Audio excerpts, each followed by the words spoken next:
सभी को नमस्कार दोस्तों। हमारे डिजिटल प्लेटफॉर्म पर आप सभी का हार्दिक स्वागत है, अभिनंदन है। आज 10 से 12 मिनट के इस वीडियो में अपन एक छोटी सी कंसेप्ट समझेंगे कि भारत का रुपया लगातार गिर रहा है। ऐसा नहीं है कि इसी सरकार में भारत का रुपया गिर रहा है, ये पहले की सरकारों में भी भारत का रुपया गिरता आया है। लेकिन पहले की सरकारों में जो भारत का रुपए में जो गिरावट आई है और वर्तमान सरकार में जो भारत के रुपए में गिरावट आई है, उनमें क्या क्या चैलेंजेज हैं और उनमें क्या वेरिएशन है, क्या डिफरेंस है। तो लगभग 10-12 मिनट की वीडियो में अपनी छोटी सी कंसेप्ट को समझते हैं। हम ये भी समझते हैं कि अभी वर्तमान में हम अगर रेट देखें तो ये लगभग 96 रुपए प्रति डॉलर की रेट है। 95 पॉइंट कुछ है, मतलब ये 96 के करीब है। तो क्या ये 100 के लगभग भी पहुंच सकता है क्या? तो जब ये 100 के लगभग पहुंच जाएगा तो एक आम आदमी की जेब पर क्या फर्क पड़ेगा? हालांकि वर्तमान में फर्क पड़ना शुरू हो गया है, क्योंकि आपको भी पता है कि महंगाई बढ़ती है, तेल जो है जो महंगा हो जाता है रुपए गिरने की वजह से, ठीक है ना। आयात महंगे हो जाते हैं, शिक्षा महंगी हो जाती है, बिजनेस महंगे हो जाते हैं। तो सब चीजें महंगे होने का मतलब आप और मेरी जेब का जो खर्च है ना वो भी घटने लगता है। तो छोटी सी कंसेप्ट को समझते हैं। मोदी सरकार के 12 वर्ष कंप्लीट हो गए हैं भारतीय जनता पार्टी के, ठीक है ना। और इस 12 वर्ष कंप्लीट हो गए हैं तो रुपए में 62.33% की गिरावट आई है, ठीक है ना। ये ऐतिहासिक गिरावट है, टोटल 12 साल की मैं बता रहा हूं। 62.33% की गिरावट आई है। तो अपन समझते हैं कि 2014 जब पहली बार प्रधानमंत्री नरेंद्र मोदी प्रधानमंत्री बने थे, तो 2014 से लेकर 2026 तक पूरी यात्रा को समझते हैं कि कब डॉलर में कितनी गिरावट आई है, ठीक है ना, और उनके मेन मेन कारण क्या रहे हैं। तो ध्यान से देखना वीडियो को। जैसे पहली बार हम बात करें ना कि पहले की सरकार में भी रुपया गिरा था, मैंने पहले आपको बता दिया कि अपने को किसी सरकार से मतलब नहीं है, लेकिन अपन तो ये समझते हैं कि भारत की अर्थव्यवस्था की वर्तमान स्थिति क्या है, ठीक है। तो पहले भी सरकार में भी रुपया गिरा था, ठीक है ना। जैसे अगर मैं बात करूं कि मई 2004 में मनमोहन सिंह जी प्रधानमंत्री बने थे, ठीक है ना, कांग्रेस के।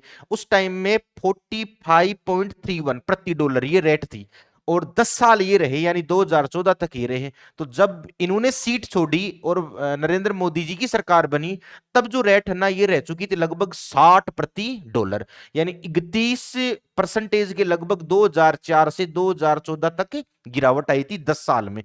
किनके समय? प्रधानमंत्री मनमोहन सिंह के समय। इसका मतलब महंगाई उस टाइम में भी बढ़ रही थी, वर्तमान में महंगाई बढ़ रही है, ठीक है ना।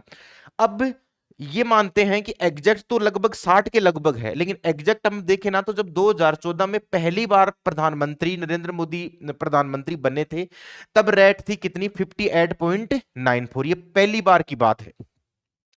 फिर 2019 यानी इनका पहला कार्यकाल 2014 से लेकर 2019 तक इनका पहला कार्यकाल था। तो 2019 में जब ये दूसरी बार चुनाव जीत कर आए ना, तब डॉलर की रेट तक क्या थी? तो क्या थी? 69.37% थी। तो लगभग जो गिरावट आई थी ना वो गिरावट आई थी 17.69 लगभग गिरावट आई थी। कब से कब तक है? 2014 से लेकर 2019 तक। कोई ज्यादा गिरावट नहीं है, ठीक है ना। हालांकि महंगाई तो बढ़ रही थी, लेकिन उसके कई कारण थे। उस टाइम में ये भी कहा गया था कि हाँ जो पुरानी सरकार है ना उन्होंने ये किया है, ये किया है, ये किया है, तो उनको थोड़ा सा हमें टाइम लगता है उस चीज को मैनेज करने में। और तब तक वो बात ठीक ही थी, क्योंकि 4-5 साल आदमी को मैनेज करने में वक्त लग जाता है। लेकिन अभी भी वर्तमान में वो स्थिति है। फिर 2019 में दूसरी बार चुनाव जीत कर आ गए, ठीक है ना। और चुनाव जीतकर आ गई तो 69.37 ये प्रति डॉलर की रेट थी। और 2024 यानी 2024 तक है ना वो रेट हो चुकी है कितनी? जरा बोल के बताओ। 83.38। तो कितने परसेंटेज की गिरावट है? 20% की गिरावट है, 20 से भी ज्यादा है, ठीक है ना। ये इनके दूसरे और तीसरे कार्यकाल की बात है। पहले और दूसरे कार्यकाल के बीच में 17.69% की गिरावट थी। दूसरे और तीसरे कार्यकाल के बीच में 20% से भी ज्यादा की गिरावट है, यानी 2019 से 2024 तक की ये बात है। यहां तक ठीक है साहब? अब आगे की बात देखूं। अब जून 2024 तीसरा कार्यकाल शुरू हो गया, ठीक है ना। बीजेपी का, भारतीय जनता पार्टी, प्रधानमंत्री नरेंद्र मोदी जी प्रधानमंत्री बन गए, ठीक है ना। उस टाइम में रेट थी 83%, थ्री, ये रुपए की रेट थी, और जून 2026 तक यह रेट होगी 95 से काफी ऊपर होगी, मतलब 96 के करीब हो गई, लगभग लगभग 2 साल में, अभी कार्यकाल पूरा नहीं हुआ है। तो कहने का मतलब मैं ये कह सकता हूं कि 2014 से लेकर 2026 तक, यानी प्रधानमंत्री नरेंद्र मोदी जी के कार्यकाल में 2014 से लेकर 2026 तक टोटल कितनी गिरावट आई है, तो ये इंपॉर्टेंट है। टोटल कितनी गिरावट आई है? 62.33% की गिरावट आई है, ठीक है ना। अब अपन पहली सरकार को एक बार दोबारा देखते हैं। जब मनमोहन सिंह जी की सरकार थी, ठीक है ना, उस टाइम में भी रुपए गिरा था, मैंने आपको बता दिया, ठीक है ना। अभी रुपया नहीं गिरा, पहला भी रुपया गिर रहा था, ठीक है ना, लेकिन थोड़ा सा कम गिरा था। मई 2004 में जब पहली बार प्रधानमंत्री बने थे कौन? मनमोहन सिंह जी, तब रेट थी 45 के लगभग, ठीक है ना। और जब 2010 2000 सॉरी 10 साल बाद में, यानी 2014, तो रेट होगी कितनी? 60। तो कितनी गिरावट आई है 10 साल में? 31.65। इधर 12 साल में कितनी गिरावट आई है? तो 62.33% गिरावट आई है। तो इसका मतलब अब ज्यादा गिरावट आ रही है। अब सबसे बड़ा डर यह सता रहा है कि अभी तो जैसे 96 रुपए है, ठीक है ना, 96 रुपए है वर्तमान की, अगर हम जून 2026 की बात करें तो, लेकिन ये 100 के लगभग भी जा सकता है। तो ये 100 के लगभग जा सकता है ना, तब हालात और भी खराब होंगे, किसके? महंगाई की, ठीक है ना।